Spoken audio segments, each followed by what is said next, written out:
week left for the UP elections, but more significantly, BSP Supremo Mayawati is finally going to kick off her UP campaign amid a hot debate about what happens to the Dalit vote. Now, other than Mayawati, the other big claimant to this large chunk of votes is Chandrasekhar Azad, this time who's not just in the fray, but is personally contesting against Yogi Adityanath from Gorakhpur. He's a key player, interesting player, and I spoke to him earlier. You're watching the News Hour at 10, debate number 2 on Times Now, Super Prime Time. We're right on the verge of the first phase of elections. They're just round the corner. Interesting contests lined up. Focus on Western Uttar Pradesh, of course, but the rest of the state also remains a very, very fertile battleground. One person who's made a lot of news this time around, mainly because of his candidacy against Chief Minister Yogi Adityanath, is Chandrasekhar Azad. He's joining us now. आपका बहुत-बहुत स्वागत है. हमसे बात करने के लिए आपका बहुत धन्यवाद. गोरखपुर में बहुत चर्चाएं हो रही हैं कि आप इस बार कंटेस्ट कर रहे हैं. योगी जी का पहला चुनाव है विधानसभा के लिए, पर क्या ये इलेक्शन स्टंट है? क्योंकि योगी जी खुद उनका अभी वो मुख्यमंत्री हैं, भारतीय जनता पार्टी ये सीट को बहुत कंफर्टेबली पहले जीतती आई है, तो मकसद क्या है गोरखपुर से खड़े होने का? देखिए, ना तो मैं जो है अति उत्साही हूं, मैं तो अपनी मेहनत पे भरोसा कर रहा हूं, और ना ही ये कोई चुनावी स्टंट है। मैंने अब से काफी दिन पहले कहा था कि जहां से मुख्यमंत्री चुनाव लड़ेंगे मैं वहां चुनाव लड़ूंगा। तो पहले वो मथुरा, फिर अयोध्या, फिर वो वापस सेफ सीट चले गए, तो मैं भी गोरखपुर चुनाव लड़ूंगा। तो मैंने घोषणा जो है पार्टी से अपील की थी, पार्टी ने जो है मुझे निर्णय दिया कि आप लड़ सकते हैं। रही बात चुनाव की, तो योगी जी भी विधानसभा चुनाव पहली बार लड़ रहे हैं और मैं भी पहली बार लड़ रहा हूँ। और योगी जी जो है अभी उपचुनाव में लोकसभा वो हारे भी हैं गोरखपुर। उससे अलावा भी तमाम इतिहास है कि जो लोग मेहनत किए हैं वो लोग आगे बढ़े हैं। रघुवर दास जी हारे मुख्यमंत्री रहते हुए, और गोरखपुर का भी इतिहास है। TN सिंह जी हारे मुख्यमंत्री रहते हुए, यहाँ तो प्रधानमंत्री भी हारे हैं। यहाँ ये लोकतंत्र है, ताकत जो है वो जनता के हाथ में है। और उत्तर प्रदेश ने जो पिछले 4.5 साल में झेला है, उत्तर प्रदेश में जो नौजवान, किसान, मजदूर, महिलाएं, जो सब वर्ग के लोग शोषण का शिकार हुए, तानाशाही का शिकार हुए, तो जनता जवाब देने के लिए बैठी है।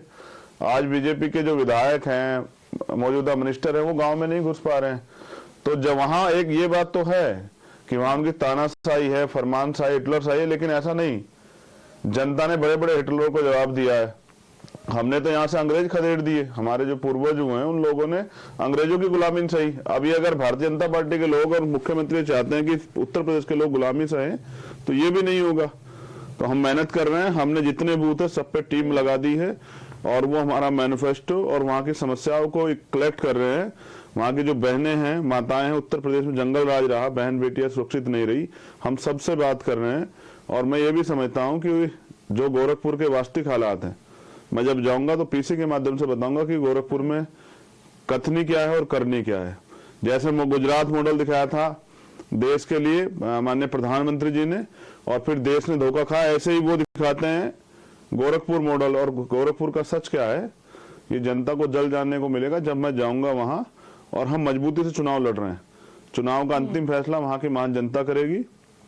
हम भी वोट मांगने जाएंगे, और हमें विश्वास है कि इस बार जनता जो है अमीरों को, तानाशाहों को रिजेक्ट करके एक आप अंग्रेजों की बात नौजवान को मौका देगी।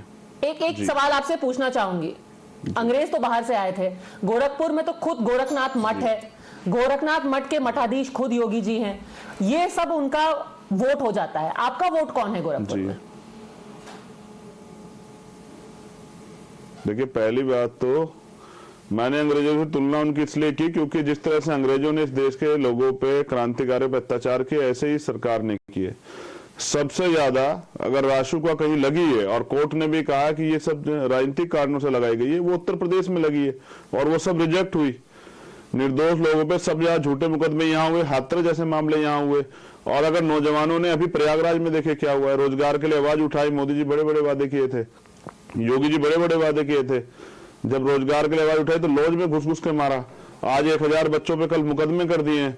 बच्चों को पीटा गया है। तो जब देश के भविष्य को बर्बाद करने की तैयारी जो है देश के प्रधानमंत्री और उत्तर प्रदेश के मुख्यमंत्री कर चुके हैं, तो हमारी जिम्मेदारी बनती है कि हम उनकी आवाज को उठाएं। तो इसलिए मैं समझता हूं कि उत्तर प्रदेश में का मैं भी रहने वाला हूं, वो तो रहने वाले भी उत्तराखंड के हैं, तो गोरखनाथ पीठ जो है उनका नहीं है, वो मठाधीश अभी वहां है, लेकिन उसकी वास्तविक सच्चाई भी मैं जनता के सामने रखूंगा। अभी तो चीजें शुरू हुई है। मैंने कहा कि जितने भी संत महापुरुष देश में हुए हैं उन पे किसी की विशेष जाति धर्म का अधिकार नहीं है, और गोरखनाथ पीठ का जो इतिहास है वो नाथ संप्रदाय से जुड़ा हुआ इतिहास है, और अगर आप उसको देखेंगे तो वो बुद्ध काल से ही कनेक्टेड है। तो हम जाएंगे, हम जनता से अपनी बात रखेंगे, और जनता जो है, जनता का मत तय करेगा कि वहां से विधायक कौन होगा। और जनता ने योगी जी को तो अजमा लिया है, अब अगर जनता ने अजमाया है और वो उनसे खुश नहीं, तो जनता अपने आप बदल देगी। अच्छा, अभी जो है हर कोई जो है अलग अलग वोट साधने में लगा है, खासतौर पर जो पूर्वी उत्तर प्रदेश है वहां पर अभी बड़े नेता हैं भारतीय जनता पार्टी से समाजवादी पार्टी में चले गए हैं। ओबीसी वोट की बात हो रही है, जाट वोट की बात हो रही है। जो दलित वोट है उत्तर प्रदेश का, आप तो जगह जगह घूम ही रहे हैं, वो किसके साथ है अभी? ये तो मैं अब कहूंगा कि मेरे साथ है, कोई और कहेगा मेरे साथ है, ये तो समय बताएगा। जनता जब वोट देगी और जब ईवीएम खुलेंगी तब पता लग जाएगा किसके साथ है। अभी तो दलित समाज का जो वोट है वो मन बनाए हुए किस तरह से भारतीय जनता पार्टी के लोगों की जमानतें जब्त कराए। देखिए, मैं पूरी जिम्मेदारी से कह रहा हूं, आपने मुझसे पूछा था ना कि कौन वोट है जिससे आप मांगोगे, तो वहां की 50% बहनें और माताएं, उन सब से हम वोट मांगने जाएंगे, क्योंकि उन्होंने उत्तर प्रदेश जंगल राज देखा। और आज भी अगर 71-72 साल के लोकतंत्र में महिलाएं रात को 10 बजे नहीं निकल सकती हैं, तो ये समझिए कि ये कितना दर्दनाक है। आज भी वो दोहरी जो है गुलामी की जिंदगी जी रही। अभी एक घटना हुई थी, मैंने ट्वीट भी किया, गोरखपुर में 18 दिन से 2 बच्चे जायसवाल समाज के गायब थे, और फिर जब वहां से जमीन से बदबू आने लगी तो खुदाई की तो दोनों के हाथ बंधे हुए थे। ये कानून व्यवस्था है गोरखपुर में। गोरखपुर के बड़े बड़े जो है ना मैनिफेस्टो, बड़े बड़े दावे जो है मुख्यमंत्री करते हैं, लेकिन सच गोरखपुर की जनता इसलिए नहीं जान पाई, प्रदेश की जनता, क्योंकि गोरखपुर में तानाशाही है और वो चाहते हैं। मैं तो आपके चैनल के माध्यम से कह रहा हूँ, बड़ा प्लेटफॉर्म है ये भाई, जनता को अपना विधायक चुनना है। तो मैं तो, मुख्यमंत्री जी वहां प्रत्याशी हैं, मैं भी प्रत्याशी हूँ, तो मुख्यमंत्री डिबेट कर ले मुझसे, पर जो जिस चैनल पे चाहे बैठ के कर ले, वो उनके पास क्या मैनिफेस्टो है, वो क्या करेंगे, तो जनता के प्लेटफॉर्म पे रख देते हैं, जनता जिस चाहे तय कर ले। जी, आप जंगल राज की बात कर रहे हैं, बार बार जो ओपिनियन पोल होते हैं उसमें तो अगर एक उनकी उपलब्धि बताई जाती है योगी आदित्यनाथ की, तो वो है कि लॉ एंड ऑर्डर सबसे ज्यादा है। 50% से ज्यादा लोग कहते हैं उनकी उपलब्धि है लॉ एंड ऑर्डर, हम खुश हैं। नहीं, सही है वो, नहीं वो सही कह रहे हैं। वो जिन लोगों ने दिया है, जितने लोगों से पूछा है, उन लोगों ने उस पर अपना जो है ना व्यू रखा होगा। लेकिन हमने तो देखा है ना, प्रयागराज, हाथरस, खुद गोरखपुर, वहां एक बच्ची थी गोरखपुर में, प्रियंका भारती, उसकी जो है ना संदिग्ध डेथ हुई, उसके परिवार ने आरोप लगाया कि उसकी हत्या की गई है, और उन्होंने कहा कि सीबीआई जांच होनी चाहिए। मुख्यमंत्री जी अपने लोगों को, जो अपने गृह जनपद के लोग, उनको न्याय नहीं दिला पाए। अनीश कनौजिया की हत्या हुई जब वहां, ये जंगल राज में ऐसे नहीं कह रहा हूं मैं, इसको तो साबित कर सकता हूं कि हाथरस हमने देखा, उन्नाव हमने देखा, क्या उन्नाव नहीं देखा लोगों ने कि क्या क्या हुआ उन्नाव में। और उन्नाव की आज वो पीड़िता जो बहन है, उसकी मां चुनाव भी लड़ रही है। हमने क्या विकास दुबे के परिवार के साथ जो हुआ वो नहीं देखा। तो मैं समझता हूं पूरे उत्तर प्रदेश ने देखा कि माफियाशाही एक जाति और धर्म देकर चलते। क्या मुख्यमंत्री के जाति के लोग माफिया नहीं बचे? पिछले 5 साल में उनके सारे दाग धुल गए, उन पे मुकदमे होते हुए खुलेआम घूम रहे हैं। तो आप ये समझिए कि जनता सब देख रही है कि मुख्यमंत्री किस तरह से संरक्षण कर रहे हैं अपने लोगों का और भाजपा के लोगों का। और जितना भाजपा के लोगों ने, कितने लोग आप देख लीजिए, जमीन, गरीबों की जमीन दबा ली, लोगों की जमीनों पे कब्जे कर लिए और आवाज उठाने पे गोली मार दी है। इतने मामले हैं भाजपा के लोगों के खिलाफ, लेकिन सत्ता संरक्षण में बचे हुए जनता इंतजार कर रही है कि चुनाव आए और हम जवाब दें। मैं वोट मांगूंगा वहां नौजवानों से। एक सवाल का फिर भी जवाब नहीं दिया। पढ़े लिखे नौजवान मजबूर हैं। दलित वोट की जो बात हो रही थी जी, बहन जी चुप हैं जी, बार बार लोग पूछ रहे हैं कि वो इस बार एक्टिवली कैंपेन नहीं कर रही। आप यहां पर एक युवा फेस बन करके आए हैं, और अगर भारतीय जनता पार्टी का कैलकुलेशन है वो ये है कि नॉन जाटव दलित जो हैं वो वोट उनको मिल जाए, और पिछली बार मिला भी था जी। तो इस बार दलित वोट किसके साथ है? जी, फिर से आपसे पूछूंगी, वो बीजेपी को क्यों ना वोट दे जैसे उन्होंने पिछली बार किया था, नॉन जाटव दलित? जी, पहली बात तो देखिए, बहन जी चुप है, मैं उनका बहुत सम्मान करता हूं, लेकिन उनकी चुप्पी की वजह से भारतीय जनता पार्टी एस्टेब्लिश्ड हुई है। उनकी चुप्पी की वजह से दलित समाज पे, कमजोर वर्ग के लोगों पे, पिछड़ों पे, मुसलमानों पे, अन्य धार्मिक अल्पसंख्यकों पे अत्याचार हुए। उनकी चुप्पी की वजह से ये शोषण बढ़ा है, क्योंकि एक बड़ा नेता जब समाज के अन्य के साथ होने वाले अन्य अत्याचार पे चुप हो जाए तो इससे अपराधियों को बल मिलता है।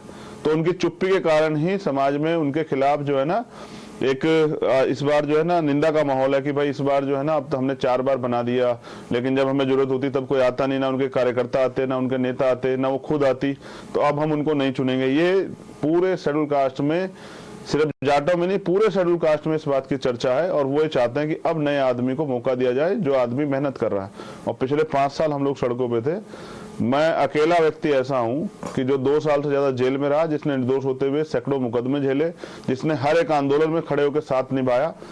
तो रही बात आप कह रही बीजेपी को क्यों ना दें, तो बीजेपी को अगर दलित समाज के लोग वोट देते हैं, जैसे उन्होंने गलती की थी 2017 में, उसी का खामियाजा तो उन्होंने भुगता।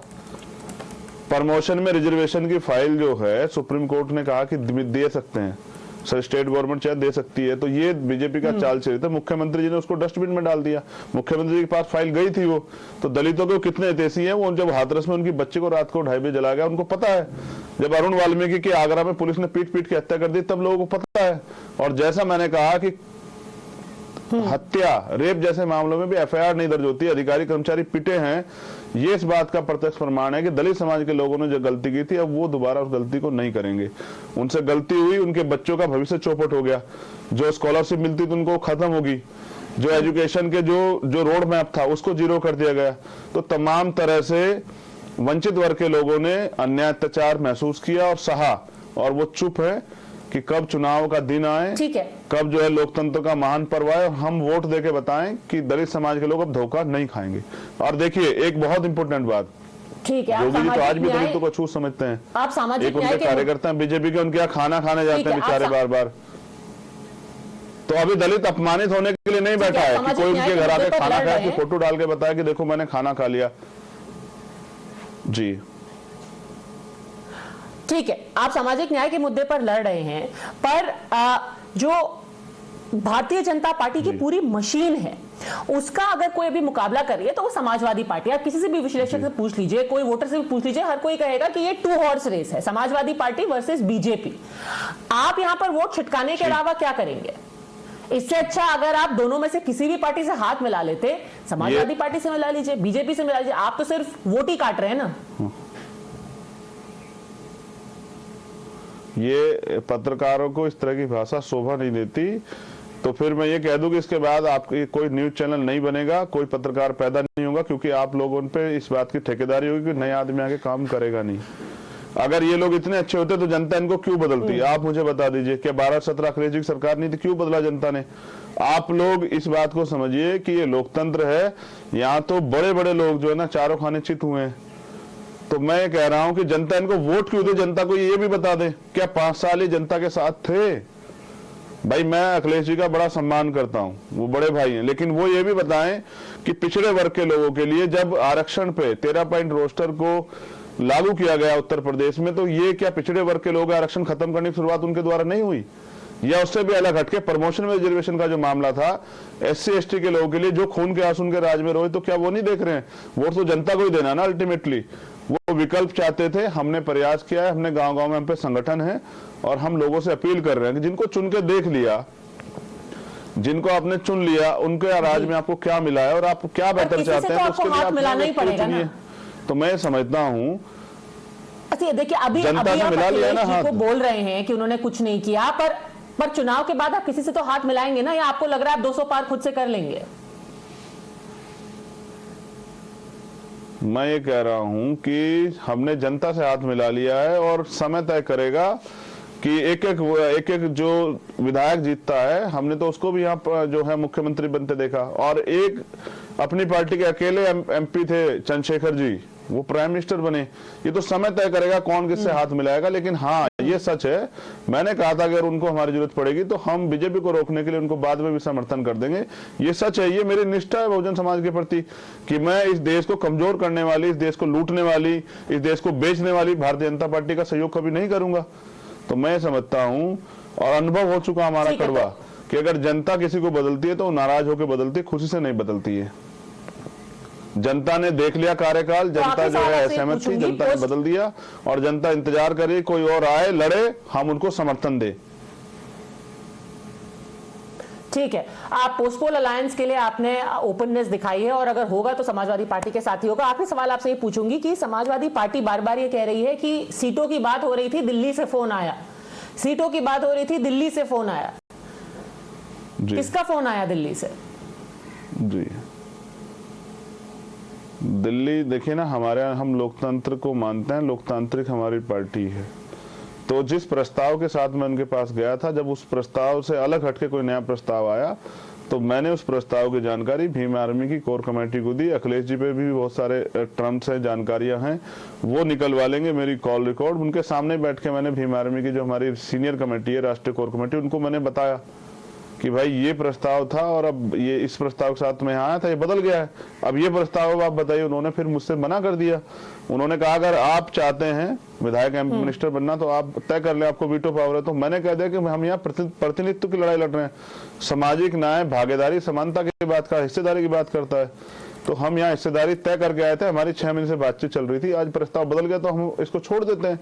ये सच है, मुझे उनसे कोई ज्यादा नाराजगी नहीं है, वो मैं उनका सम्मान करता हूं, बड़े भाई हैं, लेकिन मेरा समय बर्बाद हुआ। अगर ये समय मुझसे पहले ही कह दिया गया होता तो हम अपनी मेहनत से और अपने काम को आगे बढ़ा लेते। लेकिन मैं अंत समय तक इसलिए प्रयास कर रहा था, मुझे कोई कहने में परहेज नहीं है, आप शायद इसको मेरी कमजोरी समझें। मैं इसलिए प्रयास कर रहा था कि क्योंकि अखिलेश जी को चुनाव के बाद कोई कुछ नहीं कहेगा, लेकिन आम यादव भी जो है, जो गांव में रहता है, उसको भी भाजपा के शोषण का शिकार होना पड़ेगा। और जो आम पिछड़ा है, जिसके बच्चे जो है ना पढ़े लिख के रोजगार के लिए सड़कों पे धक्के खा रहे हैं और उनको नौकरी, जब वो आंदोलन करते तो लाठियां मिलती है, 69 शिक्षक भर्ती में 20,000 पदों का घोटाला हो जाता है, सारे पेपर लीक हो जाते हैं, तो उनको अन्य अत्याचार और उनकी तरक्की के रास्ते रोके जा रहे हैं। उन अन्य पिछड़े वर्ग के लोगों के, अन्य दलित वर्ग के लोगों के, अन्य माइनॉरिटी वर्ग के लोगों के और तमाम लोगों के, उन लोगों के जो सेकुलर है और जो चाहते हैं कि अच्छी सरकार बने, उनकी चिंता मुझे, इसलिए मैं वहां गया था। बाकी मेरा हित तो अपने आंदोलन को आगे बढ़ाने में। अब उन्होंने मुझसे अंतिम समय एक बात कही थी, आप पूछ लीजिएगा जब आपके आए, कि चंद्रशेखर हार जीत से नहीं डरा करते, आप तो पहली बार चुनाव लड़ रहे तो मजबूती से चुनाव लड़ो। उनकी सीख को, क्योंकि बड़े भाई ने, जिनका मैं सम्मान करता हूं, मुझसे कहा तो मैंने मान लिया और फिर हम अपने पैरों पे खड़े। हमने मोर्चा बनाया, सामाजिक परिवर्तन मोर्चा, जिसमें 36 दल है और उनके जरिए हम लोगों ने अपना मैनिफेस्टो पेश किया। हमारे मैनिफेस्टो को हमारे बाद बहुत सारे लोगों ने कॉपी किया। तो मैं तो आज भी कह रहा हूं कि हमारा मैनिफेस्टो जो है ना, मैं तो मुख्यमंत्री जी से चर्चा को तैयार हूं कि वो चैनल तय करे, समय तय करे, डिबेट कर लें कि कौन अच्छा प्रत्याशी है, कौन अच्छा ज्यादा काम कर सकता है, कौन बंटवारे की बात करता है, कौन जोड़ने की बात करता है, किसके पास युवाओं के लिए रोड मैप है, किसके पास महिलाओं की सुरक्षा के लिए रोड मैप है, किसके पास उत्तर प्रदेश के विकास के लिए रोड मैप है। वो चर्चा कर लें, और नहीं चर्चा कर सकते तो फिर चुनाव में जनता जवाब देगी। जब हम तो गोरखपुर जा रहे हैं मेहनत करने। ठीक है, आप मजबूती से चुनाव लड़िए जैसे कि आपने प्रण लिया है। चंद्रशेखर आजाद जी, आपका बहुत बहुत धन्यवाद बात करने के लिए। जब आप अपना प्रचार करते हैं तो चंद्रशेखर आजाद के नाम से करते हैं या रावण के नाम से करते हैं? जी, मेरा नाम चंद्रशेखर है। जब मैंने गुलामी छोड़ी तब मैंने एक क्रांतिकारी के जीवन से प्रेरणा लेके अपने नाम के पीछे आजाद जोड़ लिया। मेरा डॉक्यूमेंट में नाम चंद्रशेखर है और उसके बाद जो है मीडिया ने मुझे रावण का नाम दिया। मैं हमेशा कहता रहा कि भाई आप भारतीय जनता पार्टी को चुनावी फायदा देने के लिए मुझे रावण कह रहे हैं। मेरा नाम चंद्रशेखर आजाद है और मैं चंद्रशेखर आजाद जी को, क्योंकि देश की आजादी के लिए किसने कुर्बानी दी, उन शहीदों को नहीं भूला जा सकता। और फिर उससे भी बड़ी बात, वो मैं उनको भी इसलिए भी आदर्श मानता हूं क्योंकि उन्होंने जो संकल्प किया था कि मेरे जीते जी मेरे शरीर को अंग्रेज छू नहीं पाएंगे, उन्होंने संकल्प को पूरा किया। तो एक क्रांतिकारी जो जिनके नाम से देश की जो है ना मिट्टी जो है गौरवान्वित होती है, उनके नाम को जो है ना मेरे पिताजी ने बचपन में मुझे रखा। मेरे बड़े भाई का नाम भगत सिंह रखा। तो मेरे पिताजी क्रांतिकारियों से प्रेरित थे। जी। मेरे बड़े भाई का नाम भगत सिंह है और मेरा नाम चंद्रशेखर आजाद है। तो वो मेरे पिताजी वो क्रांतिकारियों की कीमत समझते थे। आज भी लोग चाहते हैं कि चंद्रशेखर आजाद और भगत सिंह पैदा हो, लेकिन हो दूसरे के यहाँ, क्योंकि वो उनको शहीदगी देनी है। तो मेरे पिताजी ने बचपन में हमारे नाम रखे, ये सोच के रखे थे कि इन लोगों को जरिए भी देश में दोबारा से गुलामी जो आज है उसके खिलाफ क्रांति की लड़ाई शुरू होगी, और मैं उस लड़ाई को आज आगे बढ़ा रहा हूं। ठीक है चंद्रशेखर जी, आपका बहुत बहुत धन्यवाद हमसे बात करने के लिए। क्रांतिकारी आपका फैसला है, आपने खुद मुख्यमंत्री को चुनौती दी है। बहुत बहुत धन्यवाद।